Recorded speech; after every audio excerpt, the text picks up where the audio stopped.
할렐루야. 오늘 함께 읽으실 말씀은 마태복음 10장 1절부터 15절까지 말씀입니다. 마태복음 10장 1절부터 15절까지 말씀을 다 같이 합독하겠습니다. 10장. 예수께서 그의 12제자를 부르사 더러운 귀신을 쫓아내며 모든 병과 모든 약한 것을 고치는 권능을 주시니라. 12사도의 이름은 이러하니 베드로라 하는 시몬을 비롯하여 그의 형제 안드레와 세베대의 아들 야고보와 그의 형제 요한, 빌립과 바돌로메, 도마와 세리마테, 알페오의 아들 야고보와 다데오, 가나나인 시몬 및 가룟 유다 곧 예수를 판 자라. 예수께서 이 12를 내보내시며 명하여 이르시되 이방인의 길로도 가지 말고 사마리아인의 고을에도 들어가지 말고 오히려 이스라엘 집에 잃어버린 양에게로 가라. 가면서 전파하여 말하되 천국이 가까이 왔다 하고 병든 자를 고치며 죽은 자를 살리며 나병 환자를 깨끗하게 하며 귀신을 쫓아내되 너희가 거저 받았으니 거저 주라. 너희 전대에 금이나 은이나 동을 가지지 말고 여행을 위하여 배낭이나 두벌 옷이나 신이나 지팡이를 가지지 말라. 이는 일꾼이 자기의 먹을 것 받는 것이 마땅하니라. 어떤 성이나 마을에 들어가든지 그 중에 합당한 자를 찾아내어 너희가 떠나기까지 거기서 머물라. 또 그 집에 들어가면서 평안하기를 빌라. 그 집이 이에 합당하면 너희 빈 평안이 거기 임할 것이요 만일 합당하지 아니하면 그 평안이 너희에게 돌아올 것이니라. 누구든지 너희를 영접하지도 아니하고 너희 말을 듣지도 아니하거든 그 집이나 성에서 나가 너희 발에 먼지를 떨어버리라. 내가 진실로 너희에게 이르노니 심판날에 소돔과 고모라 땅이 그 성보다 견디기 쉬우리라. 아멘. 할렐루야. 오늘은 마태복음 10장 1절부터 15절까지 말씀을 우리가 함께 읽었습니다. 예수님을 따른다는 것은 단순히 은혜를 받는 자리에 머무르는 것이 아니라 주님의 일을 감당하는 자리로 부르심을 받는 것입니다.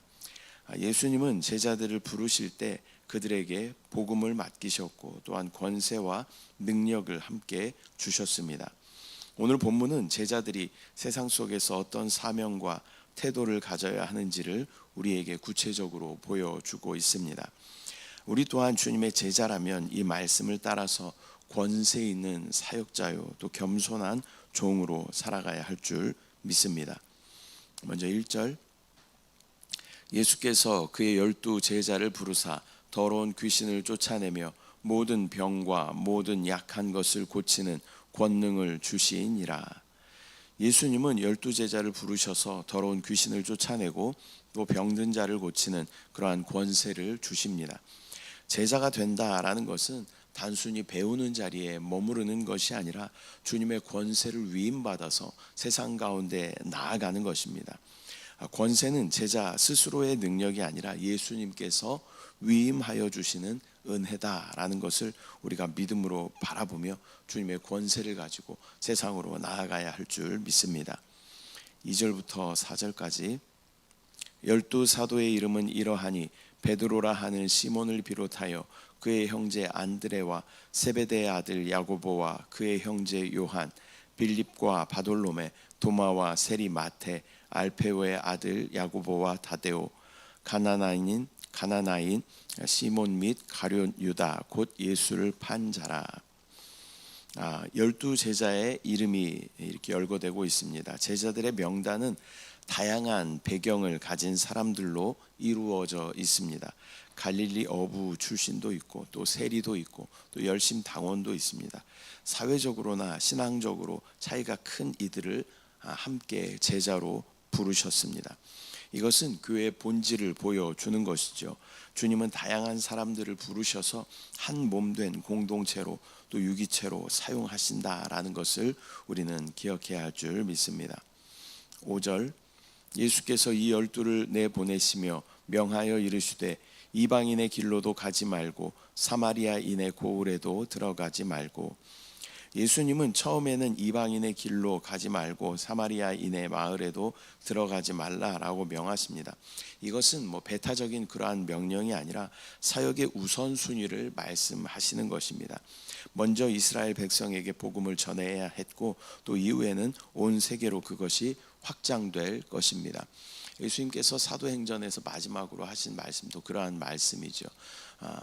예루살렘과 온 유대와 사마리아와 땅끝까지 이르러 내 증인이 되라라고 주님께서 말씀하시는 것이죠. 이게 복음의 확장성을 말씀하시는 것입니다. 먼저 예루살렘과 또 온 유대와 사마리아와 땅끝까지 복음 전해지는 것이 하나님의 뜻인 줄 믿습니다. 6절 오히려 이스라엘 집에 잃어버린 양에게로 가라. 예수님은 잃어버린 이스라엘 집의 양에게로 가라라고 말씀하십니다. 이 표현은 하나님의 백성으로 이스라엘 백성들을 하나님께서 부르셨지만 또 길을 잃고 방황하며 또 유리하는 그 이스라엘 백성들에게 찾아가라라는 주님의 말씀입니다. 제자의 사명은 바로 길을 잃은 양을 찾는 그러한 목자의 마음이 되어야 하는 것입니다.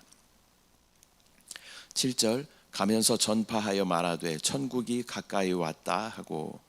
제자들이 전해야 할 메시지는 단순합니다. 천국이 가까이 왔다라는 이 복음의 핵심은 하나님 나라의 임재를 말씀하는 것입니다. 그리고 나서 예수님께서 승천하신 후에 교회 시대가 시작되고 또 천국이 천년 왕국까지 또 주님의 복음이 전파되는 것입니다.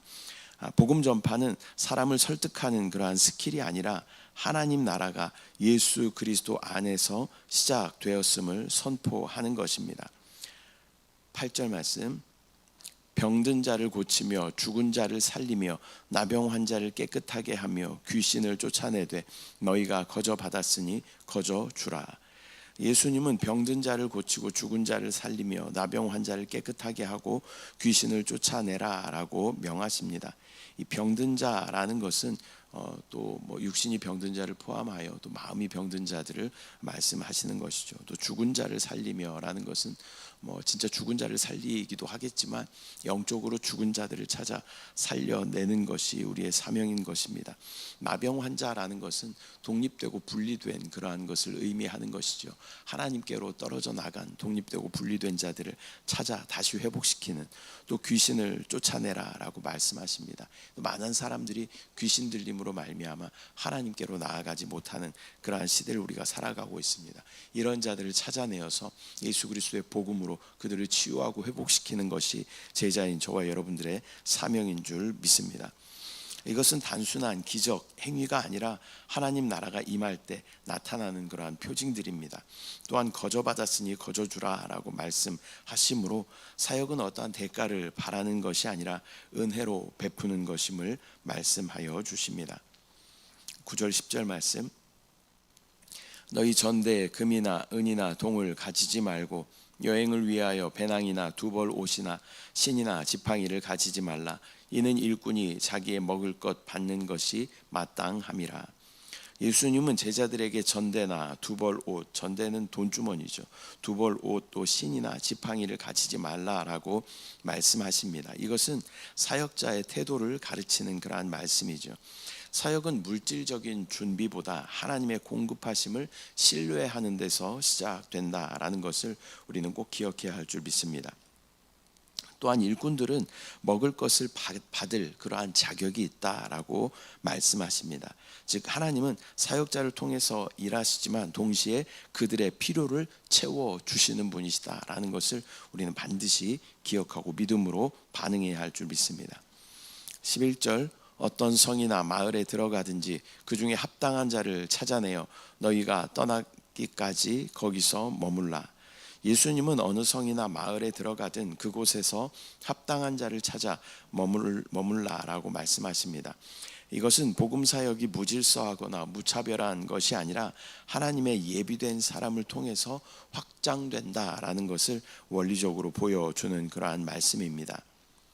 12절 또 그 집에 들어가면 평안하기를 빌라. 그 집에 들어갈 때 평안하기를 빌라라고 말씀하십니다.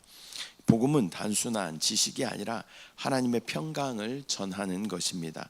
사역자의 첫 모습은 권위적인 것이 아니라 또 평안을 나누는 그러한 태도가 되어야 할 줄 믿습니다.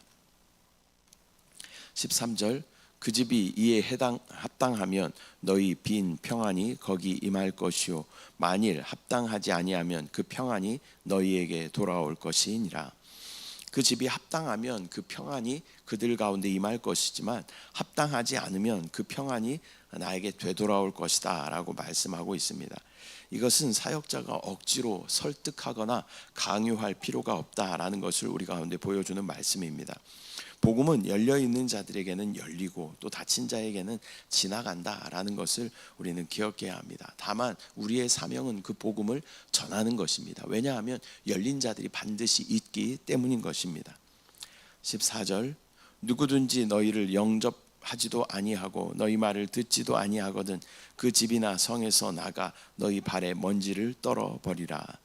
누구든지 복음을 듣지 않고 영접하지 않으면 그 집이나 성을 떠날 때 발에 먼지를 떨어버리라 라고 말씀하십니다. 이것은 증거를 남기는 그러한 행위인데 복음을 거절한 책임은 듣는 사람에게 있다라는 그러한 의미를 가지고 있습니다. 사역자는 복음을 전했는가에 대한 책임만 지면 되는 것입니다. 15절, 내가 진실로 너희에게 이르노니 심판날에 소돔과 고모라 땅이 그 성보다 견디기 쉬우리라. 예수님은 그날에 소돔과 고모라 땅이 그 성보다 견디기 쉬울 것이다 라고 말씀하십니다. 이것은 복음을 거절하는 것이 단순한 무관심이나 외면이 아니라 하나님 앞에서의 큰 심판의 문제가 된다라는 것을 경고적으로 말씀하여 주시는 것입니다. 복음을 거절하는 것은 빛을 거절한 것이기 때문에 그들은 어둡고 무거운 그러한 심판을 피할 수 없게 되는 것입니다. 오늘은 마태복음 10장 1절부터 15절까지 말씀 우리가 함께 나누었습니다. 오늘의 본문은 우리에게 몇 가지 중요한 그러한 교훈을 말씀하여 주시는데, 먼저는 예수님은 제자들에게 권세를 주시고 세상으로 보내신다. 아무것도 주지 않고 세상에 나가서 너희들이 알아서 해봐라 이런 것이 아니라 우리 가운데 권세와 능력을 주신다는 거예요. 그래서 그것을 가지고 나아가 예수 그리스도의 복음을 담대히 전해야 하는 것입니다. 또한 제자의 사역은 은혜로 받은 것을 은혜로 나누는 것입니다. 하나님께서 우리 가운데 많은 것들을 은혜로 허락하셨죠. 그것들이 고여 있으면 안 되고 그 은혜가 세상이 됐든 또 우리 성도들이 됐든 그것이 흘러나아갈 때 하나님의 놀라운 생명의 역사는 나타나게 되는 줄 믿습니다. 또한 복음은 받아들이는 자들에게는 생명과 평안이 되지만 또 거절한 자들에게는 심판이 된다라는 그 사실을 우리는 반드시 기억해야 합니다. 다만 우리의 사명은 그 복음을 전하는 것이다. 그러므로 우리는 제자의 부름에 응답하여 세상 속에서 담대히 복음을 전하며 또 하나님 나라의 일꾼으로 살아가야 할 줄 믿습니다. 기도하겠습니다. 사랑의 주님, 은혜와 사랑을 감사드립니다. 오늘 마태복음 10장 말씀을 통하여서 또 예수님께서 제자들을 보내실 때는 반드시 권세와 능력을 함께 공급하여 주시는 분이심을 믿음으로 바라보고 또 우리에게 허락하신 그 권세와 능력을 합당하게 사용할 수 있도록 주여 역사하여 주시옵소서. 또한 제자의 사역은 하나님께서 은혜로 공급하여 주신 것들을 또 은혜로 다른 사람들에게 나누는 것임을 믿음으로 바라보게 하여 주시고 그 생명의 흐름이 끊어지지 않도록 은혜로 공급할 때 하나님의 놀라운 생명의 역사를 누리게 하여 주시옵소서. 또한 복음은 받아들이는 자들에게는 놀라운 생명과 영원한 영생의 약속이 되지만 또 그것을 거부하는 자들에게는 심판이 된다라는 것을 우리는 깨달아 또 예수 그리스도의 복음을 때를 얻든지 못 얻든지 전할 수 있는 복음의 사역자 우리 모두 될 수 있도록 주여 역사하여 주시옵소서. 우리 가운데 함께 하신 주님을 믿음으로 바라봅니다. 또 우리를 제자로 부르신 주님을 신뢰합니다. 주님을 사랑합니다. 감사드리고 예수님의 이름으로 기도드립니다. 아멘. 하늘에 계신 우리 아버지여, 이름이 거룩히 여김을 받으시오며 나라가 임하시오며 뜻이 하늘에서 이루어진 것 같이 땅에서도 이루어지이다. 오늘 우리에게 일용할 양식을 주시옵고 우리가 우리에게 죄 지은 자를 사하여 준 것 같이 우리 죄를 사하여 주시옵고 우리를 시험에 들게 하지 마시옵고 다만 악에서 구하시옵소서. 나라와 권세와 영광이 아버지께 영원히 있사옵나이다. 아멘.